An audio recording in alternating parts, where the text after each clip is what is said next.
Good evening, everyone. Thank you very much for coming. I thought you'd all be literific out by this point with the Stormont mixer on Tuesday. I know I am, but clearly not, so thank you very much for coming. Tonight's motion is this House would abolish mandatory coalition.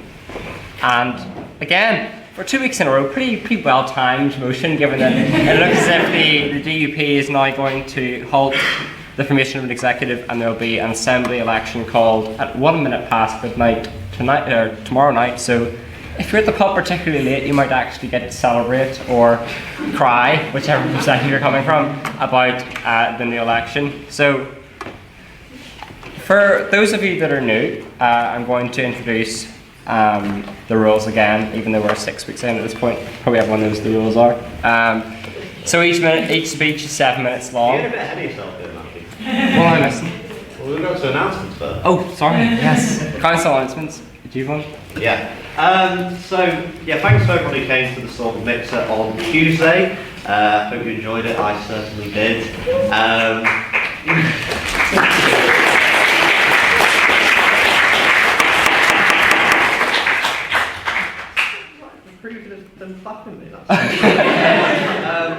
Anyway, so on Monday we have the return of our Halloween pub crawl. So I've put up the event page like 10 minutes ago.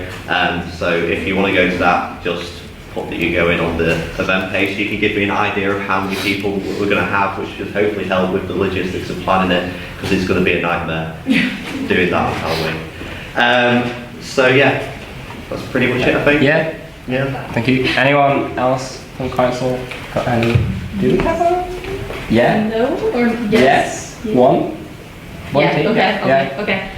So we're wanting to send a team down to the main. Not. We don't have to send them actually. It's on Zoom. It's a debating competition, Irish Maze competition. You have a week to prepare a speech, and they give you the title. So if you're interested in doing it, please come to me or message the page by the 31st of October. Yeah. Thank you. Anyone else? Any council announcements? Anyone? No? I have one council announcement, and that is the election of our welfare officer, who is Mr. Theodore Burton here. So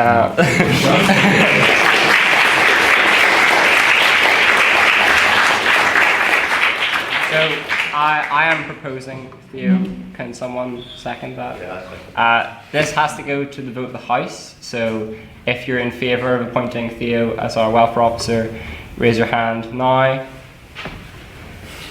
Who isn't putting their hand up? Actually? If you're against, someone do it.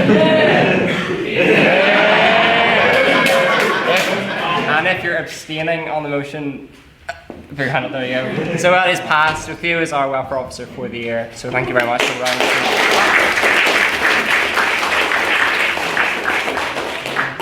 So that concludes our council announcements for this week. So it is my great pleasure to welcome our interim secretary, Jimmy Warren, to sit up and read the minutes from last week. Give Jimmy a big round of applause, please.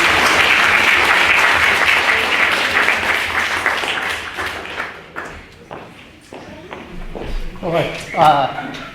So on the 20th of October 2022, the Queen's University Belfast Literary and Scientific Society convened for the 5th Ordinary Session, the 174th session, for the motion, "This House regrets deposing Boris Johnson as Prime Minister." As usual, the meeting began with announcements. No surprise there.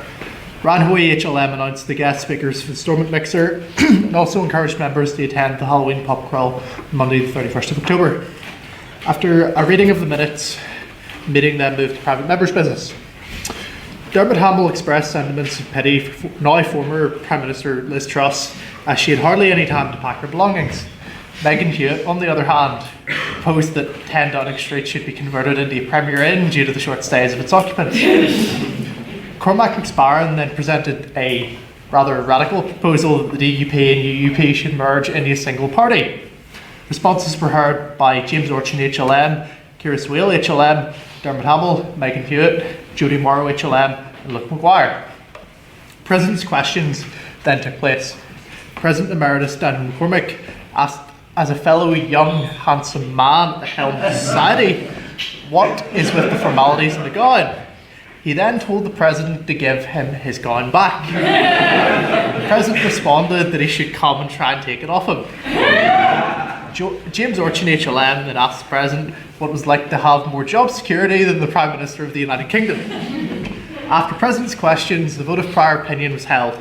There were 15 votes for aye, 37 votes for nay, and 13 abstentions, so the opposition had it. First on the proposition was Owen McCall. He argued that the decision to depose Boris Johnson as Prime Minister was a big mistake. With Liz Truss losing over 80% of her party support, this had become a disaster not only for the Conservatives, but for the United Kingdom as a whole. He argued that we need a stable administration and another general election would cripple the economy. Boris was our only option out of this awful mess. First on the opposition was Owen Usher. He stated that Boris Johnson was the head of a government that couldn't govern and the leader of a not-so-United Kingdom. His failure was not so much a question of if, but when. Owen argued that Boris had single-handedly set the UK's reputation back 50 years with both his incompetence and his malicious intent. He concluded that Johnson's administration was complacent, corrupt, and most of all, full of perverts. Second on the proposition was James Orchin. James argued that the Conservative Party is a disorderly mess, holding power without principles. The party's only strategy for overcoming any threat is to compromise, working as a temporary lull between them and their opposition. James proposed that Boris Johnson at least represented a change from neoliberalism, whatever that means, focusing on more common good over big business. Boris had the ability to appeal to the working class, having the potential to shift away from zombie Thatcherism. Second on the opposition was Katie Hughes. Katie presented the historical corruption of our own society. Literific, possibly. And the proposition was continuing this by arguing for the motion. She proposed that Boris the Blonde made mistakes that resulted in the deaths of 200,000 people. She argued that Boris ran the country like his personal life, one little accident after another. Katie proposed the actions of the Conservative Party for the last 4 months had only served to bolster the cause of the United Ireland. The final speaker for the proposition was Tulsi McSparran. Tulsi informed the House that her esteem for Boris increased when she found out that he was a massive fan of Blur, that he is now her favourite leader and she is now a Tory. She set the scene through an historical tour of the UK, a state that has caused more harm than good through wars, famine and colonisation. Tulsi said the UK had now been internally colonised through neoliberalism, again a term I don't understand, taking advantage of its own people instead of others. There is a systematic problem within the UK that the Labour Party cannot fix, meaning we have no choice but to bring back Boris. The final speaker for the opposition was Katie MacDonald-Smith. Katie started by presenting the 7 Nolan principles of public life. She argued we depend on the honesty and accountability of our Prime Minister. Boris Johnson's repeated undermining of disciplinary action against his cabinet put a stain on his accountability, honour and integrity as if they existed in the first place. Ultimately, the Partygate scandal illustrated the negligence of the then Prime Minister.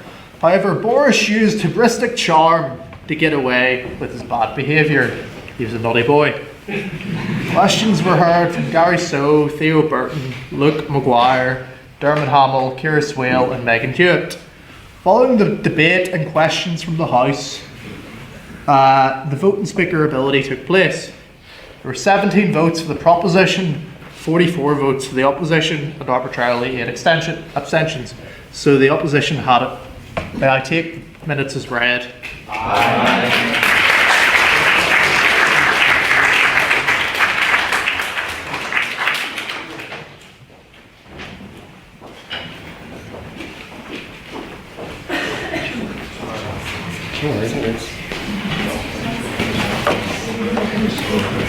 Thank you very much, Jamie. It's now my pleasure to turn our attention to private members' business. So if you're new, this is your opportunity to kind of talk about things in the news, things that are quiet, please, people in the back. Thank you. This is the opportunity to kind of talk about things in the news that are happening recently, anything you want to touch on politics-wise, or anything like that, you can raise your hand immediately. So there we go. We'll go for, state your name for the minutes, please. Ryan Hoey. This week, I think it was the Irish government that suggested that if there is not if there's another, extended period without the whole of government, that instead of moving to direct rule, which would usually be what would have happened back in the day, that we have some sort of joint authority with the Irish government and the UK government sort of jointly governing Northern Ireland. Now, obviously that would be, and I think Michelle O'Neill today repeated that would be the alternative, is joint authority to devolve power sharing in Northern Ireland. Now, obviously that would be against the Good Friday Agreement. So I was just wondering what the House's views were on the expression by the Irish government and Michelle O'Neill as something that is clearly against the Good Friday Agreement. Yeah. Okay, thoughts on dual authority? Anyone in the, oh yes, go here first. John Labrie. I think this is a pretty big U-turn by the Irish government, because Bracken and Martin have been very careful not to actually properly address the unification, stuff like that. Suggesting joint authority, it shows they're realistically looking at Northern Ireland as something more than basically the current nightmare we've got right now. Anyone, any further comments on this? We'll go, yes? Yeah, state your name for the minutes, please. Sam Hedlund, I'm not going to get up because it will take a time to sit back again. No, I just want to say, it seems a very strange thing for Sinn Féin to support, and I suspect, if I was going to put on my pessimistic hat, that they're doing it more to piss off the DUP than anything else, because I don't think Sinn Féin, like the Irish government, will want them really to have that much, probably more than the British government, I'll accept, but it seems a very bizarre thing for them to do, and I don't think it's actually going to come down. I don't think when push comes to shove, nobody's going to want it when it actually comes to it. Thank you. Yes, beside, go for it. State your name for the minutes, please. James Lodge from Thank you. It's almost like Fine Gael and Fianna Fáil are like 10 or 15 months behind Sinn Féin in the opinion polls. It's almost like they're trying to show up the votes of certain kinds of voters down south. It's almost like they're doing it for political reasons. They don't really care about people up here. Heaven forfend. I would have thought that politicians might not have honour and integrity. I know the House voted for that last week, but Do you have a comment, didn't you, Donald? No? I did, but I don't anymore. Okay. Yes, state your name for the minutes, please. I think actually on the Fine Gael and Fianna Fáil thing, I think it's a move by Sinn Féin to go, well, you're always criticising how we run the North, let's see how you do it. Because it is everything Leo Bradford does in the Irish question, seeing Michael Martin is, well, you think the housing crisis is bad down here? Look at some of the things that you've done up north and the IRA. So I think the trick is now is to go, well, if you think the North is so easy to run, with your conservatism, let's see you do it. So I think it's a smart move by Sinn Féin to come out and support, because it plays to the right kind of crowd that they get their votes from without actually having any meaning. Yes. Oh, yes. it's a bit of a non-starter. State your name for us, please. It's a bit of a non-starter, and they're bound to know that, but I think it's a bit rich coming from the Irish government, who constantly goes on about the need for a careful and corrected rhetoric about the Good Friday Agreement, to come out with such a political statement that they know will start conversations up here in Northern Ireland. So it's a bit rich coming from the Irish government, and I just don't see the value in them doing it. Thank you. Yes? Terence here. I don't know, I think it was Newton Emerson that commented a number of years ago that people keep on holding up the Good Friday Agreement, but I mean, I think a coach in 4 has been driven through and over that agreement on numerous occasions dating back to the St. Andrews. and various other things. So it's a document that if you hold it up, it's more like the Shroud of Turin. Holes in it, you kind of have to squint your eyes to see what was originally there, and is the whole thing even real or is it a forgery? So I think this is probably going to lead to yet another trimming in people holding up the Good Friday Agreement in its new and revised form, that dual governance is A-OK, and it was in the agreement somewhere, or the spirit of the agreement. Thank you. Yes? I'd just like to point out that it's not just Sinn Féin that have gone for it, the SLP and Alliance have also called for it. Thank you. Yes? Yeah, so, okay. If this accident unites Ireland or something like that, could I have my money back? I don't want to pay another €1,000 to get my visa. Thank you. Last one. State your name. I've remembered it.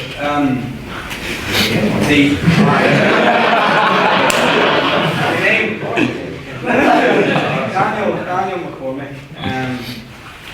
The objection that you kind of raised in the beginning there, Ryan, and the tone of your thing is kind of putting the Good Friday Agreement as a be-all and end-all, and it's not really, and it shouldn't be, because as far as I can see, you're looking at a situation where two parents have to come into the child that is Northern Ireland and sort of tell it off and tell it what to do and lay down the rules, which was the Good Friday Agreement at the time, and now Northern Ireland can't get on in a much more productive way, we'll say now, than what it did before.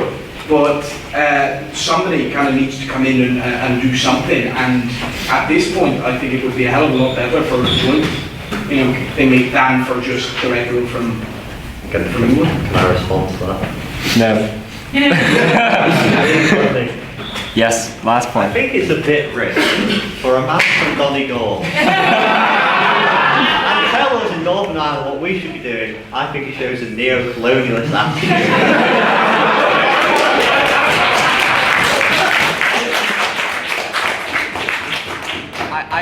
I can see that Ryan has challenged his inner Jim Allister from Tuesday there. I will allow, this is the last response, better be quick, go for it. For one, yeah, I just want to reiterate, you're looking more and more like Jim Allister. Besides that, look, I'm not saying that the Irish government is any good. I think they're useless, but at least we have a government.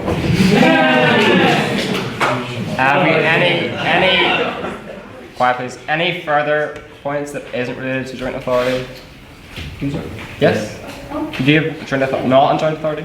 No? Sorry? Something that isn't joint authority? Yeah. Oh, I know. Yeah, go for it. Thank you. And so now that we have decided that Liz is checking out of this Premier Inn, and there is another little gremlin coming in to have his stay, how do you think this is going to go? Number one, how long do you think he's going to be there for, and what is going to get better and or worse? Any thoughts on Richie Sunak becoming Prime Minister? And anyone? Yes? State your name to the next speaker. I think that Richie Sunak coming in is quite positive because as someone that is 5'7", the ability to go about my daily life knowing that not only am I taller than Luke Heron, but I am also now taller than the British Prime Minister. While that doesn't do a lot, it provides me with a lot of confidence that even those of us that are short in stature can someday get jobs that we are wholly unqualified for. Any further points? We've had views already. Yes? State your name for the minutes, please. It's kind of sad doing it, but I feel like simply based on the fact that he's a man, he's going to last longer, because it's easier to kind of blame shit on women. Like when you find like they kind of scapegoat a lot of their issues on female political figures, I feel like they'll be just as shite as each other, but simply because he's a man, he will last longer even if he does worse or just as shite. Any thoughts particularly on the misogyny element? These are testing my patience, lads. Go for it. Me? Yes. Oh, aye. What was I going to say now? What do you call it? Rishi, right, so he's coming in and he's done a wise thing that Liz Truss didn't do, which is delayed the inevitable list of massive fuck-ups that he's going to, which is his autumn statement. and he's delayed it by about, what is it, 3 weeks, I think, which Liz Truss didn't do. She waited, she immediately came out of the gate running and went, here's the way I'm going to fuck up the country massively. Whereas Rishi at least just put it back somewhat, which I think might explain why he's going to last a wee bit longer. Yes, state your name for minutes, please. I think there's a real chance that he will last 2 years out of the Tories trying to scramble together whatever unity is left in them. But I think what's going to come with those 2 years is some really harsh austerity measures, real back to 2010, Osborne kind of style of government, and it's going to be a really big few years. Thanks for that uplifting point. I'll take one more point on private members' business that isn't related to this. Yes, state your name for the minutes, please. Chloe Rockley for the minutes. Let me just start out by saying I'm referring to no university in particular, but what is the House's opinion on universities making direct political affiliations on orange and green ladders? Thoughts on those of you who don't know, the independent report published in the case for United Ireland, published by someone in Queen's University Belfast that had the Queen's logo on it. Any thoughts on that? Yes. Megan here. It's called Queen's University, which was a really confusing bit, and that's all I have to say on the matter. Yes. I don't think it's an entirely new thing. I mean, the integrated education report that came out 2 years ago was splashed with Ulster University branding, and was very much a big kind of the IEF love it, that give it out at all their events, but it's like brilliant because for integrated education, which when you really get down to it, is an orange and green matter. Yes, it's an educational policy, but it comes down to Catholic Protestants and the whole political divide. So I don't think it's an entirely new thing. I think there's just been a lot of noise been made over this one. But I don't think I think there's a lot of kind of faux outrage and what is really not a new concept. Thank you. Any final? Yes. Just on that further, I think it was only last year before, the Queen's Consolidating hosted a conference on unionism. I don't know what it was. I mean, universities are places where issues are discussed and debated. I don't think it's between the again, it's sort of, there's not sort of fake outrage at what really is a bit of a non-issue. Thank you. Any final comments? No? Grant. So it's now my pleasure to turn our attention to President's Questions. So the best 5 minutes of my week. Oh God. Yes, this is your opportunity to ask me a question, sadly, on any matter you wish to raise. So we'll start off. No, we won't start off there. We'll start off here. Yes, state your name for the minutes, please. Hey? Yes. I don't know my name is. That's okay. Yeah, President, I mean, as you obviously, I think you brought it to our attention that there was, who do you think would be the great philosopher out of Egypt? who referred to the elite of our society as, quote, wee Jamie and Big Dave. Can I ask, what would you probably see wee Jamie over there? Are you on the witness protection scheme here?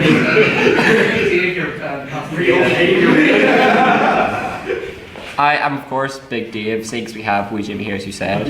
For those of you who don't know, our Stuart Mixer debate, Jim Alistair very kindly put a tweet out about this, and under one of the comments referred to myself as Big Dave, the secretary as wee Jimmy, so I think I am most certainly Big Dave, so thank you for that inspiring contribution, James. Yeah, okay. State your name for the minutes, please. So after she said, how should I have Jim Alistair? What's fantastic. Best night I've ever had. He must have got my message about how I think for him like last week, so clearly went well. Yes. Don't worry, it's not like the other two, right? Right. It's really short and simple, and you can be honest with the house here, we're all friends here. Jim Alistair, again? I did this last week, I'm not going to do this again. No. Now I'm like, and you've seen him up close. Oh, Pussy Carson. I have to say, his oratory skills are a 10 out of 10, so. Yes. Jim Shannon's the only 10. Quote at 1903 JC, known also as the Wise One. Is the Queen's University Belfast Literary and Scientific Society a fancy description for the Nolan Show? Exclamation point. think it's fair to say that we stoop above those petty, terribly ran shows, like the Nolan show. So I think we're far superior. You've been on it too many times. Yes. Aaron Shaw, sort of missed this in the last section, so I'm going to put it to you. Kanye West anti-Semitism thoughts? No, not. Good try though. Yes. Thank you. Just because I'm getting concerned about you now, just have you eaten today? I have. He's not eating, he's on fast. Because I knew that you would ask me this question, I have bought my Halloween costume. I am going as Peter Pan for Halloween. I did not stop.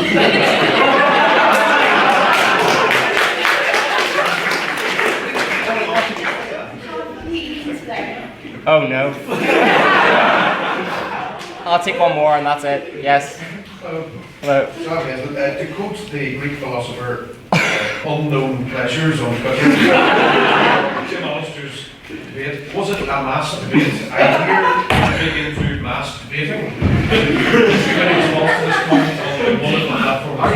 Can we have any contributions that aren't about Jim Alister, please? Yes, last point. You missed a fantastic event of the members of All Society on Tuesday. You can't miss any more in the future. Any relevant questions? No. I'll have to take this last one, right? Okay. Hurry up. So you said you're doing Peter Pan here, you're lost boys. It is my great pleasure to welcome the first speaker for the proposition tonight. Oh, sorry, I'm so confused. It's my great pleasure to welcome the vote on prior opinion this evening, which is if you believe that we should abolish mandatory coalition and you agree with this side of the House, please raise your hand now.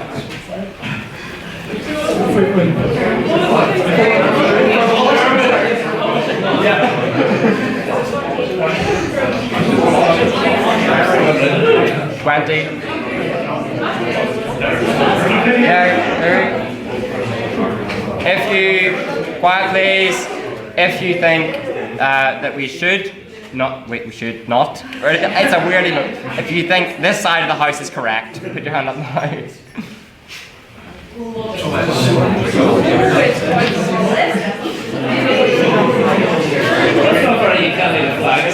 16. If you wish to abstain on this motion, raise your hand now.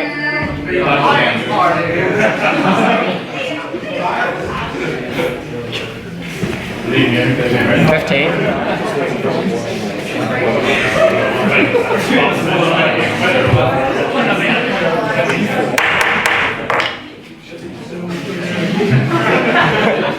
Do we have the numbers? 20 votes for aye, 16 votes for nay. 16 votes for nay, 15 abstentions. The proposition has.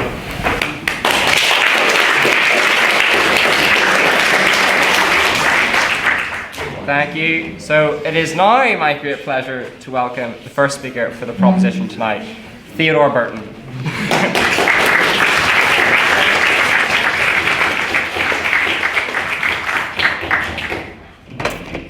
Thank you, Mr. President, for that inaccurate welcome.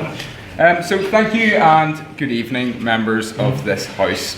I'd firstly like to start by prefacing this motion. This motion is addressing the government type of mandatory coalition and its application here in Northern Ireland. This motion is not about debating the Good Friday Agreement. In fact, it's about the damage caused by the introduction of the St Andrews Agreement. I think we can all agree that mandatory coalition, when it came to be in 1998, was a miracle. A great feat which brought together two communities in commonality against the backdrop of the Troubles, a blighted and difficult time for our state. Friends, you may be surprised to hear that I, a left-leaning individual, am sharing the same platform as the notorious comrade Jim Alister, who we heard speak on Tuesday. So whilst I cannot begin to orate as well as Jim, I will borrow a quote from him to set out something I and the proposition believe should be NI's constitutional vision. We should be working towards a coalition of the willing, In other words, voluntary coalition. However, unlike Alistair, I do not believe the shortcomings of mandatory coalition lay within the iniquitous protocol or the meddling of the Irish government. I believe, in fact, the shortcomings of our current system have been relatively clear to see for all of us in our daily lives. In fact, we're experiencing it right now, and it's a very fitting day to have this speech. Out of 24 years of devolution in Northern Ireland, nearly 10 have been without a government, with our institutions collapsed or suspended. To quote Liz Truss, that is a disgrace.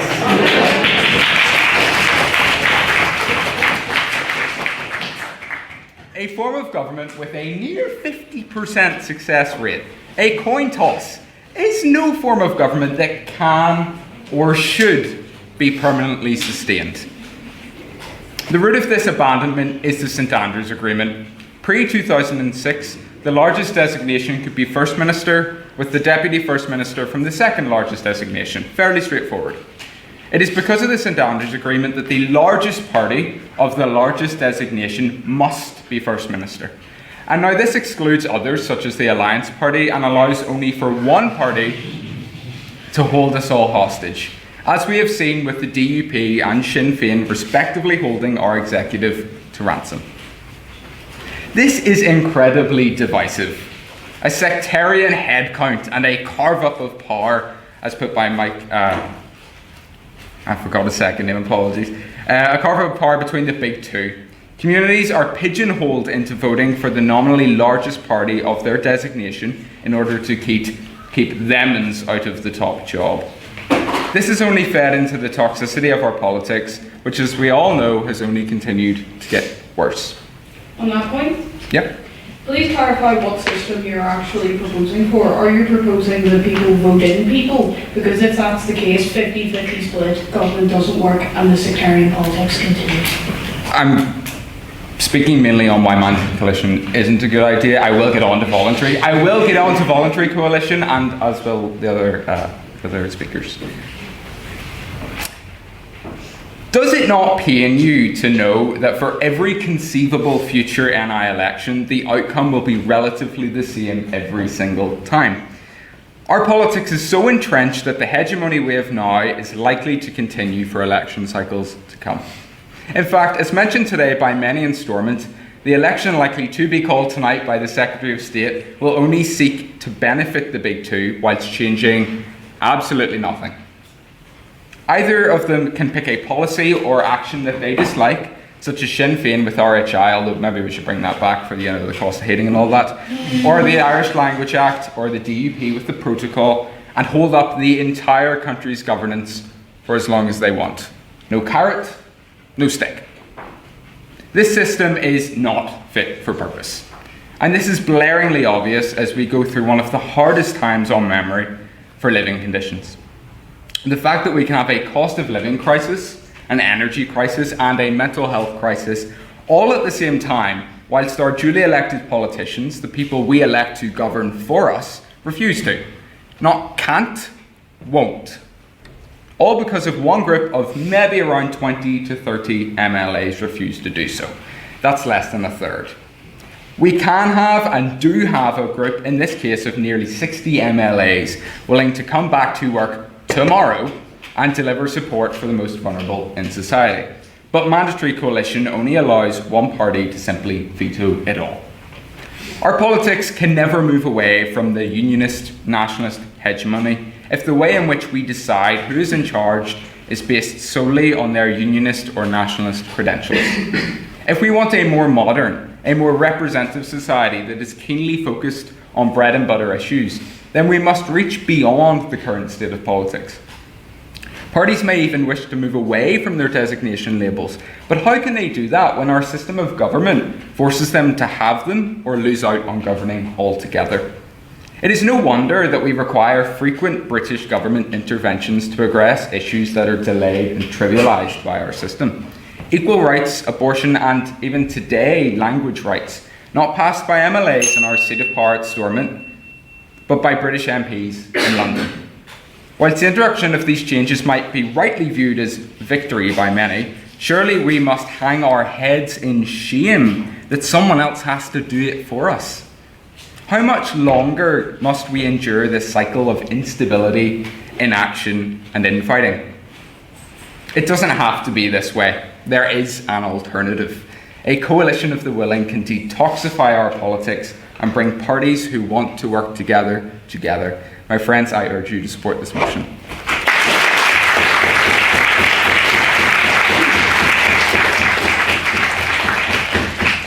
Thank you, Theo, for your fantastic speech.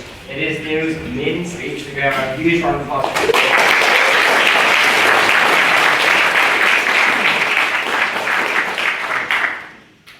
It is now my pleasure to welcome the first speaker for the opposition, Jack Connell.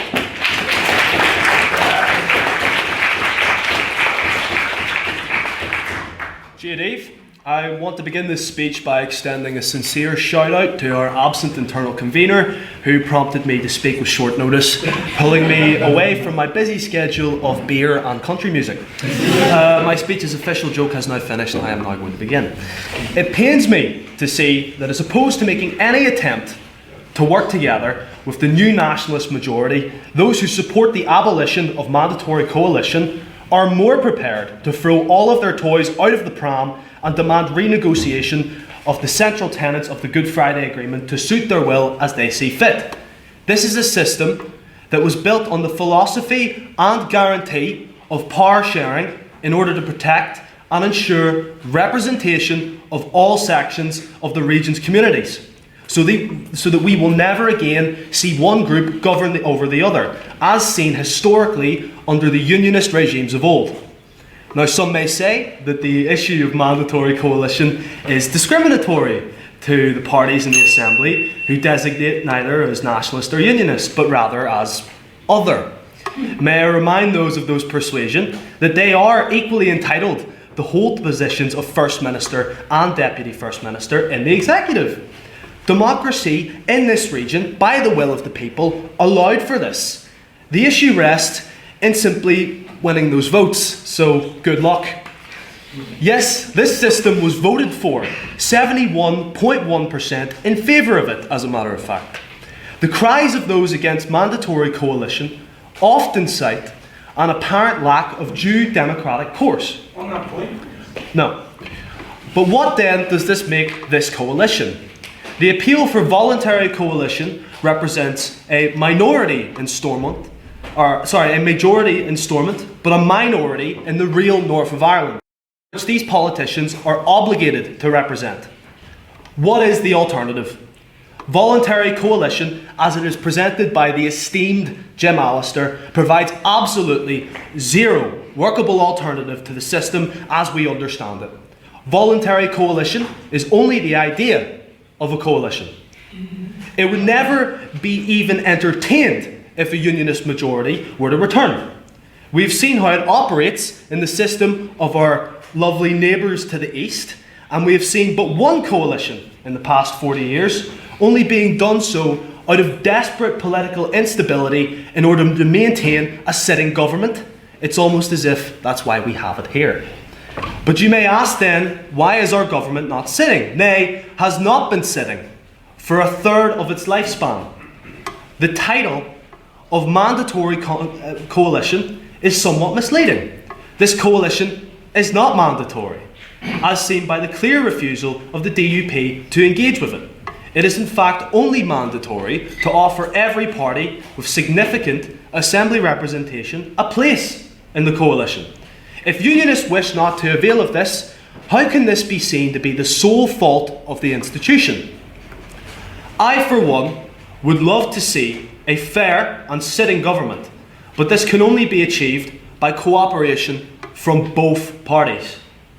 And if unionists and dissenters see this as a failed political system that so desperately takes priority in its need for reformation over a cost of living crisis with a shocking rise in waiting list emergencies in the healthcare system for those who need it most, congratulations. You've recognised the central issue that the key political system required in order to allow democratic, operationalisation in this devolved state is not agreeable with the current attitudes of British unionism to nationalist policy making. On that point? No. Providing yet another stellar argument for Irish reunification. Go remil my agate, I concede the rest of my time.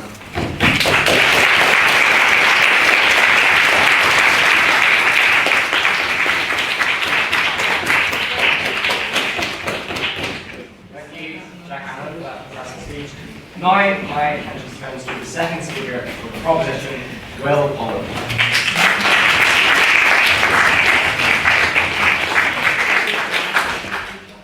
Thank you very much, Mr. President, for letting me make my first contribution to the House today. For those of you who don't know, I'm Will Poland and I'm the chair of QUB SDLP this year, and I'm delighted to be speaking. Can't do that? No worries. Sorry. No, didn't know that. Sorry. Sorry. I'm delighted to be speaking on the side of the proposition tonight. I strongly believe that as the very likely possibility of an election being called tomorrow looms over tonight's conversation, the downfalls of mandatory coalition have never been so clear. We are about to be forced, while in a cost of living crisis, to see up to £6 million being wasted on an election nobody wants and nobody needs. In May, a clear mandate was delivered, one that has shown real public dismay for the actions of the DUP. And yet, our system of mandatory coalition has allowed the DUP to hold us all to ransom. And over what? A protocol that has been benefiting our society through the disaster of Brexit. If not that, it is the European Court of Justice, which has been upholding law in Northern Ireland when GB has failed us. Or could it be the European Convention on Human Rights, which they seek hand in hand with the far-right Tory party to overrule so that they can diminish the rights of women-identifying people all across these islands? No. These may be, and they are, DUP ambitions, but the truth lies in that they refuse to sit alongside Sinn Féin as a Deputy First Minister. This is a disgrace. I was going to say in the words of this trust, but that's been done.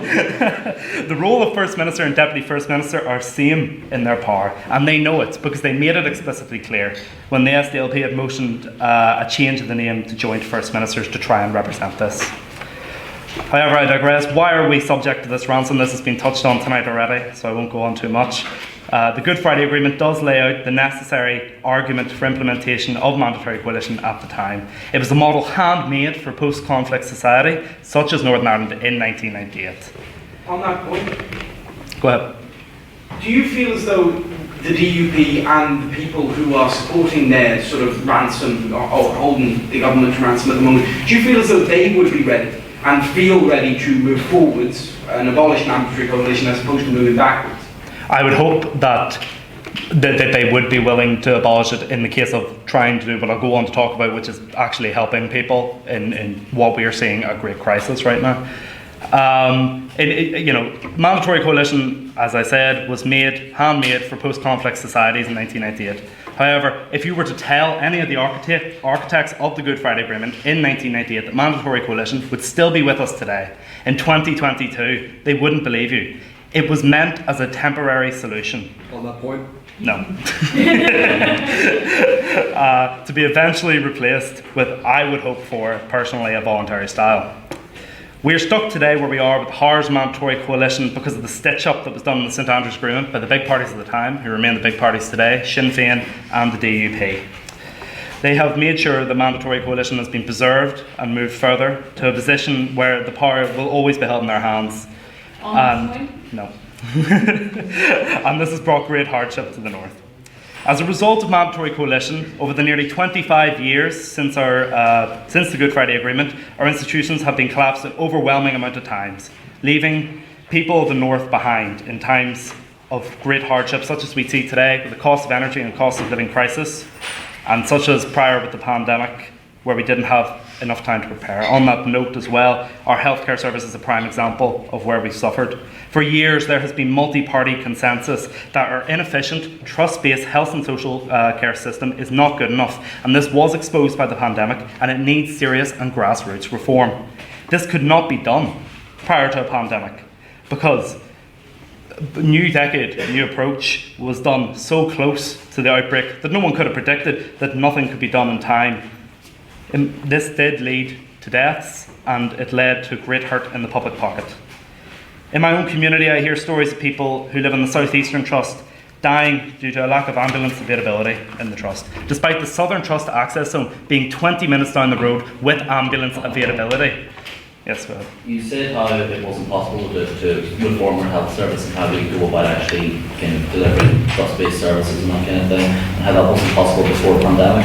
And the way that we went about that, kind of agreeing that how we're going to actually do that, is through the Bangor report, which you obviously said wasn't possible before the pandemic. The Bangor report came out in 2016. Came out in 2016, but we haven't had a functioning executive since 2017, and no time to actually implement the functions that we need, and that is at the fault, I believe, of mandatory coalition. The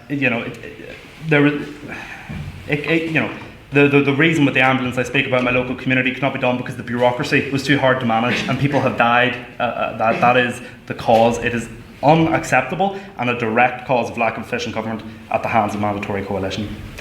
Arguably though, I'd say out of the countless issues caused by mandatory coalition, none is so important as its effect on our brain drain.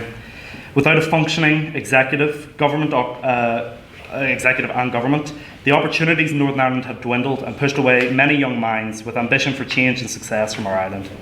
In my own view, it is the job of government to ensure that next generations have better opportunities than the one before. I believe we are about to be the first opportunity in decades not to realise this moral, social and government obligation. Rightfully then, why should we stay here? It's nonsensical to take that decision when countries like Australia and Canada provide a better quality of life and appreciation of our attributes as people.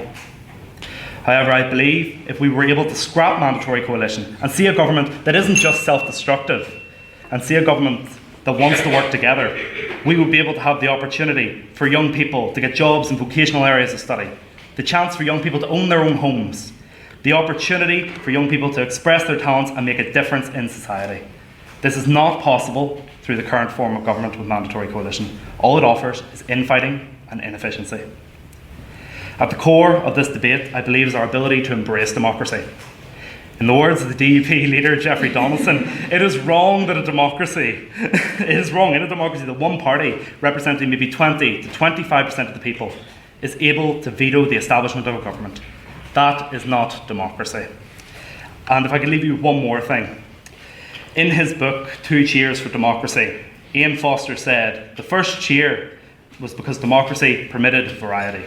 The second is because it admitted criticism. These are factors clearly not known in Northern Ireland today under mandatory coalition.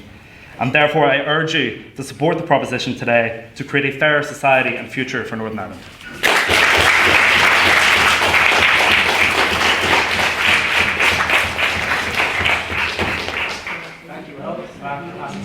It is Wells' maiden speech. Mike, may I have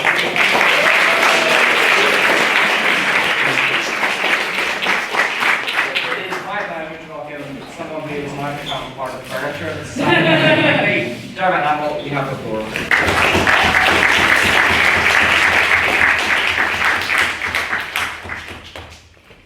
Let me just preface this with, this is my 3rd speech in 3 days.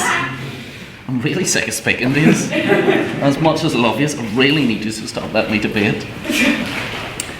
But actually getting into it, I have to say I was very surprised whenever we came into this debate and the proposition described it about how this wasn't really integrating the Good Friday Agreement, it was about the St Andrews Agreement, and I suppose how St Andrews is the root of all of our problems, it appeared to be argued. But I will point out that in the years between the St Andrews and Good Friday Agreements, we had 4 years of collapse of the Stormont institutions. For context, that was 50% of the time in between those 2 agreements. So to suggest that this is all the fault of St Andrews is just ridiculous, just putting that on the record. But I want to open up with actually looking at where we got mandatory coalition. We got it in the 10th of April 1998 when the people of Northern Ireland came together with the SDLP, the UUP, representatives from paramilitary organisations, Sinn Féin, the Alliance Party, the British government, the Irish government, helped to negotiate by the Americans as well as at different points the European Union. And it was a historic compromise for us in Northern Ireland. It was a huge moment in which it brought peace to our island for what was really and truly the first proper time. And I want to open up with a quote from John Hume, the leader of the SDLP at that time, who said, "In coming to that agreement, my party had a clear philosophy throughout. We should have institutions that respected the differences of the people and that gave no victory to either side." And I think that's a brilliant quote from Hume, because what it showed was that it wasn't a perfect agreement. It wasn't, and it isn't, and it never was meant to be. It was about bringing us together, recognising us that it was not about getting a majoritarian victory over the others. It was not about getting one up on them ones. And that is really important. That is the core of our system here in Northern Ireland. It is about bringing each other to the table. Now, what if we get rid of mandatory coalition? What if we walk into a system where the coalition of the willing can come together and deliver government in Northern Ireland? So we have two options. We come together in a full kind of similar system where it is a pure voluntary coalition where all the parties that really like each other can come together, hold hands and say, we're going to deliver a programme for government. Or, no, I'll come back, give me a second. Or we have the option where we could bring one about with cross-community consent on key decisions, such as on massive constitutional issues, as was brought about in the Good Friday Agreement, which could be a very positive thing. The issue is one of those massive key decisions is the election of a speaker. And without a speaker, we have no assembly. And as a result, with no assembly, we can't pass laws. So either we bring about an executive where they can't bring any of their legislation to the assembly because they can't elect a speaker, or we go to a full majoritarian system which could, with the current numbers and the current backings of party, we could have the DUP, the UUP, the TUV and APNI all come together with, I think it's 53 seats to bring us a nice voluntary Orange State kind of, we're back in business guys, let's get down on the Catholics. Or we could have what I like to call the big rainbow mess of Sinn Féin, APNI, SDLP, and if Jerry Carroll decides that, he's bored, he could become a minister. But that obviously isn't going to work. We need to bring people together. But at the end of the day, we can have a voluntary system where the DUP and Sinn Féin, maybe Alliance, come together and bring about a new voluntary coalition compared to the modern one, which wouldn't make any sense because they're refusing to go into government with each other. Or we have one where Doug Beattie could possibly go in with Sinn Féin, the SDLP and Alliance. But as much as I have a lot of disrespect for Doug Beattie, even I think he's got more political foresight than to go play stooges to Sinn Féin. Similarly, as much as I don't overly respect Matthew O'Toole and Colm Eastwood, as lovely debaters as they are and as great as they are, let's be honest, let's look at the SDLP's polling. They're not going to make another mistake. Well, actually, let's not hold out hope. So what is it? Is it back to an state orchestra? Let's get together, let's, put in the Civil Authorities Act, let's get the RUC back together.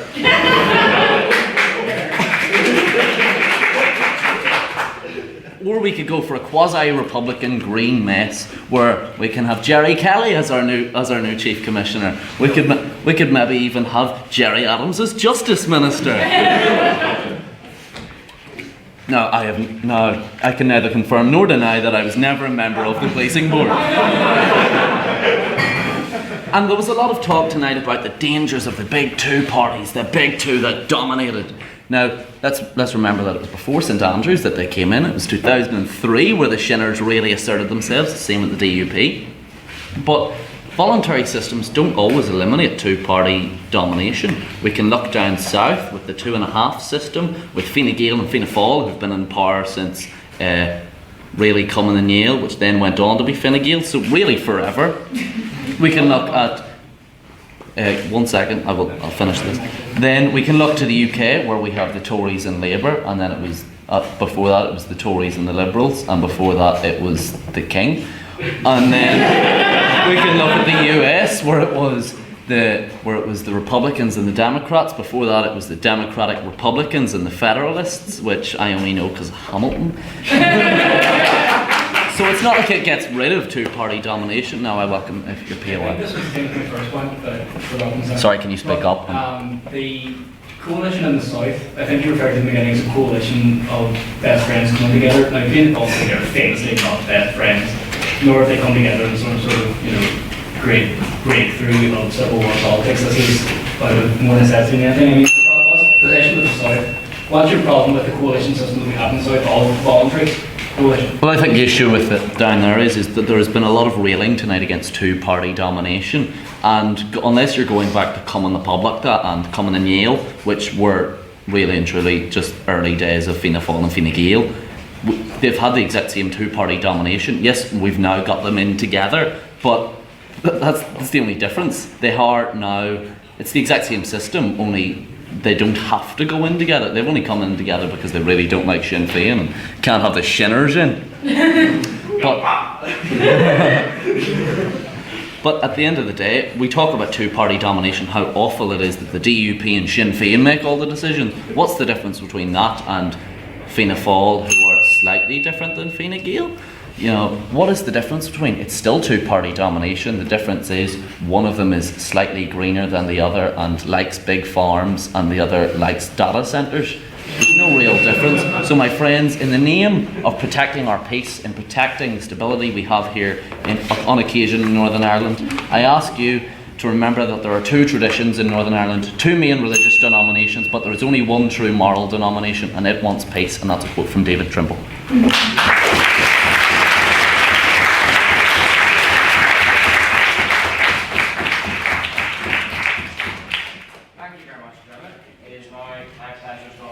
Final speaker for the proposition, Tom Murray.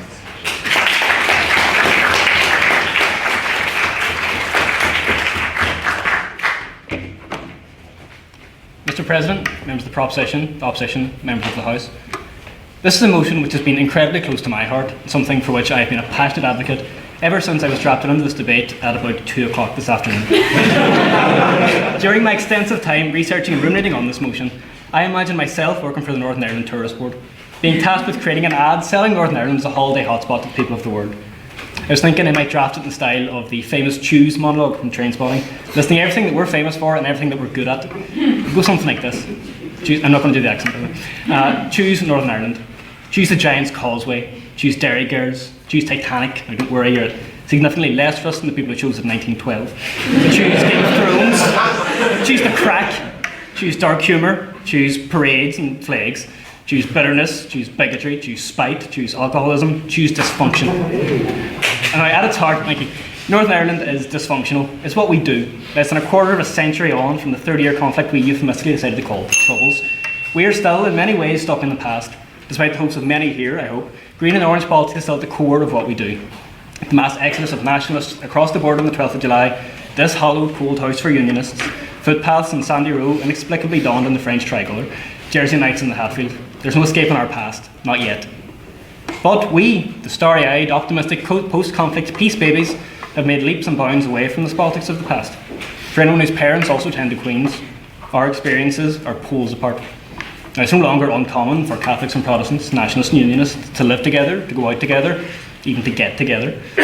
And the huge increase of the other designation shows that we can see the society has greater issues to deal with. Housing, addiction, racism, bigotry, the looming climate apocalypse, whatever the hell it is that Machine Gun Kelly and Megan Fox are up to now. Generationally, our politics are shifting back towards the traditional demarcation of left and right rather than orange and green, and I, for one, would welcome it. But for our parents and grandparents' generations, still the majority here, Mandatory Coalition codifies and entrenches the divides of the past. Our political leaders are forced together like fighting school children who have to forced to make and apologise and get along by their teacher, who's tired and fed up of having to deal with the repercussions of yet another stupid argument that went needlessly nuclear. Our political leaders are in a continuous cycle of deadlock, division, election, deadlock, division, short-term executive, backstabbing when I finish this point, briefing out, falling out, dissolution, deadlock, division, election, fallout, deadlock, division, and around and around and around. These are our leaders. These are people who are making the place better. Yes. Why the hell is it changing your system? Literally, you have a system at the moment where you have two big opposite parties that have to be there to form like a majority, as it were. So it is going to be orange versus green, no matter what, in both of our systems. How the hell does it change in your system? Later on in the speech, I get to a point where I use Iceland as an example of a country that has used completely polar opposite parties to come together voluntarily for the greater good, using a traditional left and right difference, and I will get that later on. Now, it's clear that our style of politics has to end. Mandatory Coalition has failed us in Northern Ireland. What we need is a fresh start, something new, which can work for the betterment of our institutions and our society. And despite the problems of our politics, what we need is trust. I'm aware that I've spent the last wee while complaining and bemoaning the lack of leadership that our leaders have, but I believe this is not an innate fault of theirs, but a fault within the system. For example, The DUP know that if they don't get their way in the protocol or the first mentorship, delete as applicable according to persuasion, they can simply refuse to re-enter the executive, bring everything to a standstill until they get their way. And what is more, they know that this won't erode their electoral base.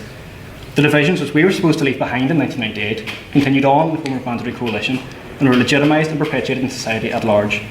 A fish rots from the top, and the DUP's current bargaining power would be significantly reduced if they were no longer kingmakers. So, as I say, what we need is trust.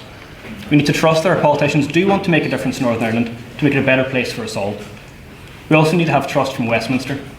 In 2010, the Hillsborough Agreement devolved policing and justice powers to Stormont in an act of good faith and trust that we had the ability to successfully handle it. Now, these are of course famously divisive issues, but we appointed a Minister for Justice and have had that power ever since. At the time, detractors said that we weren't ready, we weren't a mature enough democracy. Now perhaps they might have had a point, but nonetheless, when it was needed, the executive stepped up to the plate and they acted. I believe the same could go with mandatory coalition. If we put some faith in Stormont, and by that I mean trust, there's far too much faith there as it is, I believe that our executive will rise to the challenge and succeed in creating good governance for everyone. Now, the natural option to succeed in mandatory coalition is a voluntary one, where parties who want to enter the executive can do so. And this would likely take our politics away from the extremes, truly encouraging cooperation and mutual agreement. Voluntary coalitions occur around the world and foster true collegiate spirit rather than a forced one, even among parties who historically might not see eye to eye. One of the best examples that I can think of is Iceland, where the Green Party fronts a government coalition with Conservative Independents and centre-right progressives. On that point, yes. Were they shooting one another at the time in Iceland? Sorry? Were they shooting one another at the time in Iceland? We're not shooting each other now? No, back up. That was a deal. In last year's election, the coalition collectively gained seats and agreed to continue for another term. The parties came together, negotiated, and agreed a programme for government which they could all be proud of. Now, the voluntary coalition here's first victory in 2017 ended a decade of instability in Iceland, marked by collapsing governments, financial scandals, bickering, and infighting. Sound familiar? Iceland? Yes. Can you tell us what is the divide and sectarian line in Icelandic politics? In Iceland, I'm not sure about religion, but that's what I'm saying. The divide here was between left and right, which is where I would hope left and right could go as we move forward in this generation. The Icelandic coalition government has been repeatedly praised for holding together despite their differences, and their response has continually been that it is down to trust. Our politicians simply do not trust each other, and so when forced together by mandatory coalition are super suspicious and adversarial. Voluntary coalition is built on and nurtures trust. Now, I'm in favour of effective governance and laws which benefit the people. By that measure, I am, as was debated this week in Stormont, in favour of the protocol. And by that measure, in the words of one of the North's greatest champions of voluntary coalition, I am a coloniser. So, in the spirit of colonialism, let's abolish what's here.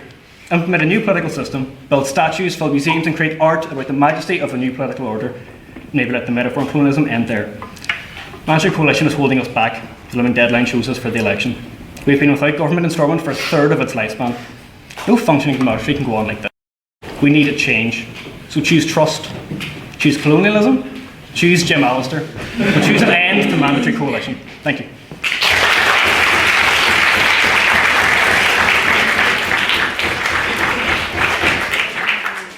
Thank you, Tom. That was Tom's maiden speech, so can we have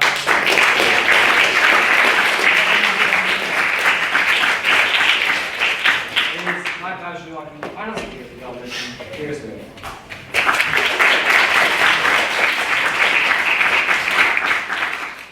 So what I think this entire debate boils down to is a simple question. What is better? Our mandatory coalition or the alternative proposed by the other side? Now, the alternative proposed by the other side has been a very vague term called voluntary coalition, and they have done absolutely nothing in terms of how this would actually form. So I'm going to say how it would form because they didn't answer my question. In the vague term of realistically, it would be the politicians are voted in, and you would have the two parties being voted, and they magically come together and sing Kumbaya into the sunset. But that realistically wouldn't happen. Now, because what they have said here is that their system would bring about less sectarianism, and it would bring about a more effective government. I'm going to show how it wouldn't lead to either of those things, and it would bring to a lovely, lovely possibility of a one-party state, which is not something that we want. So, now, to have a majority in this government, you need the numbers. And in this current situation, we have a pretty even split between the Greens and the people from the Orange side, which means that you have to have either Sinn Féin or the DUP in a coalition with another wee smaller party to have a majority. So we've established that. So realistically, the UP are not going to side with Sinn Féin, and the SDLP are not going to side with the DUP. So what have we got? Sectarian politics 2.0. Because that is the only way that they can have a majority. The only way. So we have the same exact problem, but in a different form. So on to the next point, how it would be more efficient. Oh, it wouldn't be, and I'll tell you why. Because at this current point in time, we don't have a single party which could have a majority. So what would end up happening is we would have two parties that all band together, and they don't have enough votes to say, oh, here, no, we're going to do this. So do you know what that leads to throughout history? Arguing stalemates on the same exact thing that we have now. So that we've established that won't solve any of those problems, because you have to have a majority kind of government to get anything done. If there was a coalition, it would naturally be sectarian, because you would have to have either the main Green Party or the main Orange Party in it. Now, and so we've established it doesn't actually solve any of the issues that they say it does. Now, but what's the best thing about their system is that it opens up a fantastic possibility that our system doesn't, which is a one-party state. Because at this current point in time, we have a fairly even split. So the government now would be a lot of infighting, wouldn't get much done, fun times occurring. But what about a couple of years from now? What about 10 years from now, 20 years from now, 30 years from now, and we go on and go on and go on and so forth? What if one side beats out the other side in votes, and does so by quite a majority? So it's not going to be a thing where it just wishy-washy back and forth between both sides. What we have is one side that could potentially has the power to not give enough funding to the other side, to give issues for the other side. On that point? Yep, go for it. This entire point on coalition and a one-party state, those two things can't add up. One coalition is going to focus on the coalition. Right, so essentially what my point is, in this current political climate, you cannot have a majority without having either the DUP or Sinn Féin. So Alliance have to pick sides. They will either go for the DUP or they will go for the other side, because realistically the UP is not going to go for the main Nationalist Party, and the SDLP is not going to go for the DUP realistically. So naturally it's going to be kind of a sectarian split, because Alliance won't want to pick sides. So it is going to be a sectarian split no matter what way you cook it. And at the moment, it wouldn't lead to a one-party fun state, but a couple of years from now, perhaps. And that is a possibility that they have on their side. Also, not so much. We trade that in some inconveniences in terms of trying to get things passed and things like that. But I was going to accept your point, I'm sorry. So what I've done today is I've established a couple of things. I've established that the problems that they attempt to solve would be the exact same on both sides. The difference is they have the possibility of a fun-time one-party state, which in the past has not gone well for this island. I'm not going to go into it. So it's not perfect. It annoys the hell out of me. It annoys the hell out of everyone here. But the alternative is worse. And that's what this debate boils down to. And with that, I yield my time. Thank you very much.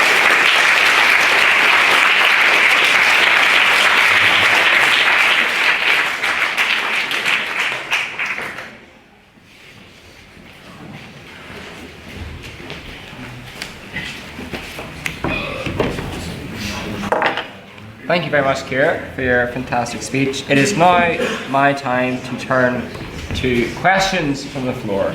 So if we have a question for the proposition, you can raise your hand now. Yes, state your name for the minutes, please. So along the idea of potential coalition, so I'd just like to get on the record the proposition here. Using the current assembly, I know it can't work. How would you make a majority with the current layout of the assembly? The assembly that lasts for another 3.5 hours. I mean, there's been a number of different sort of versions of voluntary coalition that have been put forward. There's been sort of what's called protected voluntary coalition, in which if one of the two main parties decides not to take their seats or go to the next round for another nomination, you can work it that way. It effectively just requires an awful lot of negotiation and sort of understanding between the parties, which is ideally what you want in a coalition, where you want the parties to get on, try and figure out what they have in common, what they haven't got in common, where they can concede ground and make up ground later on. That's what you want in a coalition, which currently happens to us. The current system throws them together whether they like it or not, and either they go in and they just stick there for 5 years, goes in the next, or they don't go in and we sit inside it for 5 years, goes another direction, and the same thing happens again. What our system kind of provides is a chance and a real sounding board and a real good solid table to come and talk to, where can get answers. Opposition to respond. What is really interesting, I love the protected coalition view, because on the idea that they've come together voluntarily with the absolute political suicide for Doug or for Colin or Matt or whoever's currently running the SDLP. It won't be him for very long, I teach for it. But I mean, there's no way you can make up any kind of coalition voluntary from this that will either, not be a political wipeout from one of the many parties. I mean, should be go in with the SDLP, with the UUP and APNI, and they will get hurt. But if Doug Beattie does it, Jim Allister, Jeffrey Donaldson, and the whole unionist family are going to turn around and they're going to go, oh, well, you're a stooge for Sinn Féin, you love the Eagle. If it's the other way around, then the Dockers go in and the Shinners say, well, we're not getting in with you, but colleagues would go, well, maybe we do fancy this thing. They will probably turn around and call him little more than a West Brit. So there's no way that a protected coalition like that is going to work, because neither of the smaller parties that are the number two are going to be actually stupid enough to go in as a number two. That simply won't work. If it was a situation where Alliance could come in as the number two in place of the DUP, say, then you've got a situation where you've got Alliance, Sinn Féin, possibly the UUP, but again, stooge for Sinn Féin, or possibly the SDLP, and then you've got what looks to be a very, very weak coalition. So it simply doesn't work. It's political suicide for the many parties. If it was me, if they have any political coalition, if it comes to a protected coalition kind of thing, I would run for the hills, because it's absolute political suicide, and even Doug isn't that stupid. Any questions for the opposition? Yes. Not to call you a load of pessimists, with the sort of the proposition's argument that was fundamentally based on, we can move forward into this hypothetical utopia beyond green-orange politics. What you've sort of, particularly Ciara has asserted, is that we can't move beyond it with their system. Do you believe that it's possible that we can move beyond it in this state? And if so, would it not involve abolishing mandatory coalition? I really do appreciate that it's very pessimistic view of Northern Ireland, but I feel like that's my cultural right to be pessimistic. That and swearing, but and massive farm twisting. But I think at some point, I feel we can move beyond green and orange. I mean, it's been 100 years, so I don't think it's going to happen tomorrow whenever Chris gets a motion to throw him election. I mean, if it does, may lightning strike me down, because I will buy every man and woman and everyone else in this room a pint if we get rid of green and orange politics in the morning. I make that pledge now. Is that on the minutes, Jimmy? Yeah. It's on the minutes. Yeah. I think yes, we can move forward, but now is not the time. Now is not the time to scrap the mandatory coalition, because if we do it, we are still very much a sectarian hotbed. We saw violence last year, possibly COVID messing up. So I don't think we are at the stage now for moving forward past green and orange. I think in the future, absolutely, we've seen that with the Rescue Alliance Party, but right now it's not going to happen. It's not going to be in the morning as much as I like. Before you respond, can I just say, can you please be quiet whenever a speaker is talking, just so everyone else can hear? That'd be really appreciated. Thank you. Go for it. Proposition to respond. Yeah, I agree with the question that it's an incredibly pessimistic position that the opposition are taking, because I think basically they're showing that they don't have the trust in people to work together. These voluntary coalitions are going to be built on trust between, yes, perhaps smaller parties and a bigger party, but perhaps the SDLP view the alliance went in the Sinn Féin something that was unacceptable.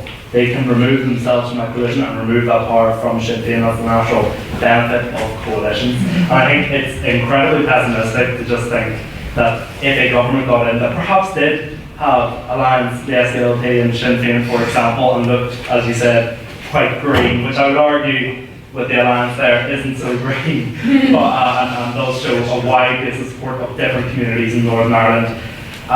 Just to think that naturally the first thing we're going to do is address the other side in a coalition like that is, I think, nonsense. So I'm really, again, like the question says, a pessimistic view of where attitudes lie, or where they believe attitudes lie in Northern Ireland. Thank you. Do we have any abstention questions to finish? Yes, state your name for the minutes, please. Since the opposition took the privilege of explaining the horrific future that voluntary coalition will lead us to in one party, could the opposition counsel? No, it has to be an abstention question. Do you have an abstention question? No? Not really. Great. Yes, abstention question. This might take a while, I'm about to say. Yeah, I'll give you 30 seconds to say. Okay, I don't necessarily believe everything I'm about to say, but the Northern Ireland political system is dying. The legislature and executive are full of sectarian bureaucrats, so-called elected officials. We need to throw aside all forms of coalition, mandatory, voluntary, whichever, so that one leader can rise at a time to hold back these bureaucrats. Jim Shannon.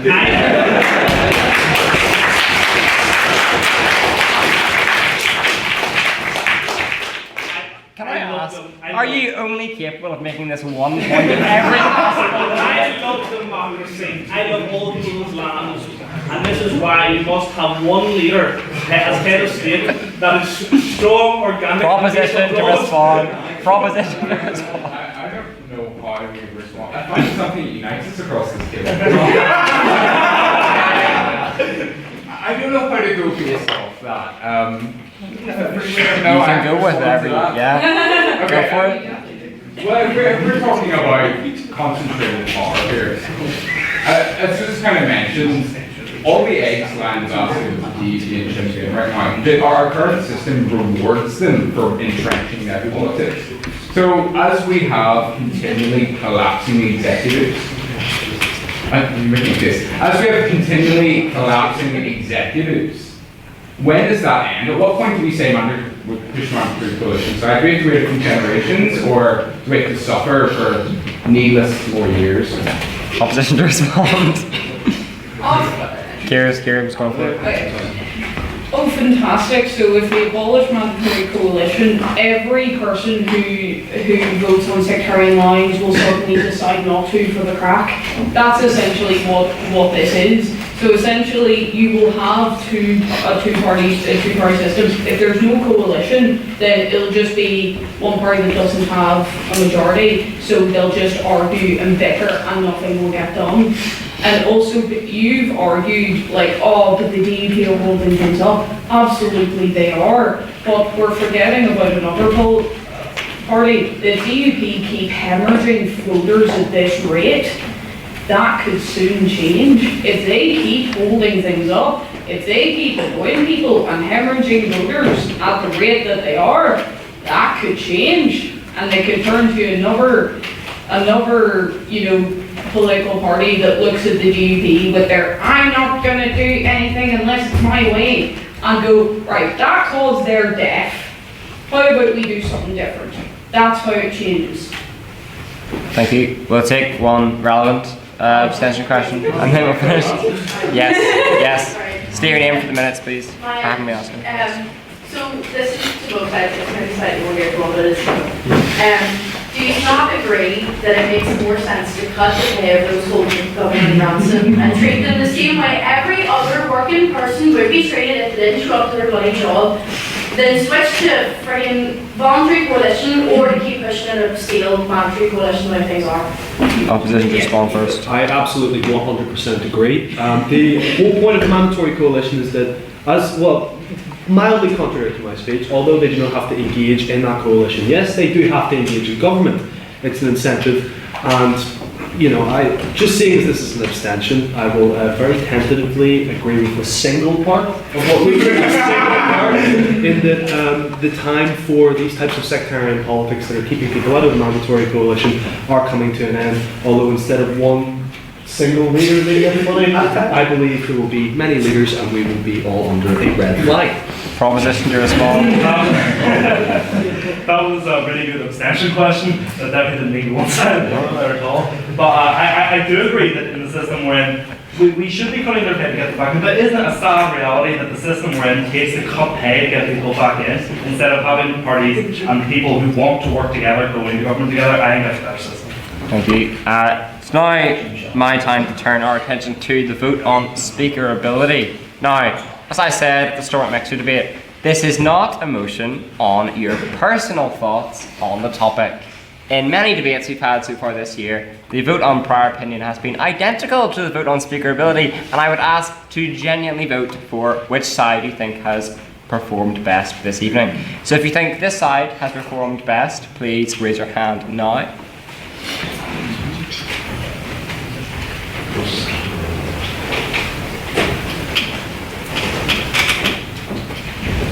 Being white. 24. If you think the opposition have spoken best at tonight's debate,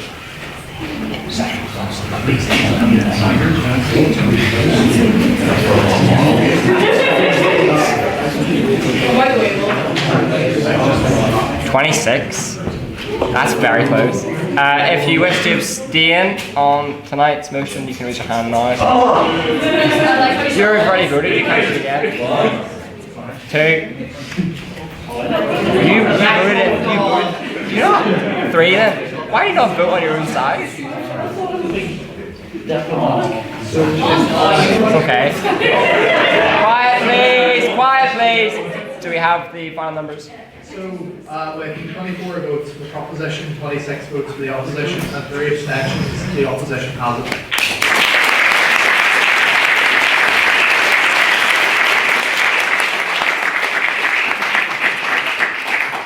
Can we have another big round of applause for this side? All 3 speakers are maiden speakers. Please have a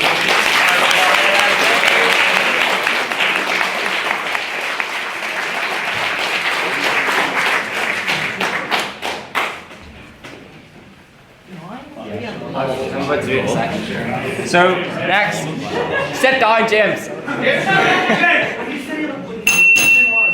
So, next week's debate is Biden's presidency is a failure. It is full. We will have 4 speakers on each side because it was so popular. And yeah, that's that next week's debate. And we'll have a guest chair for next week's debate, Professor Tony Gallagher is going to step in my chair next week, so you'll not have to deal with me for as much longer as you usually do. So if you want to go down to the pub, Lavery's as usual, 7. Lavery's as usual from now on. Please bring your rubbish with you when you're leaving. Thank you very much.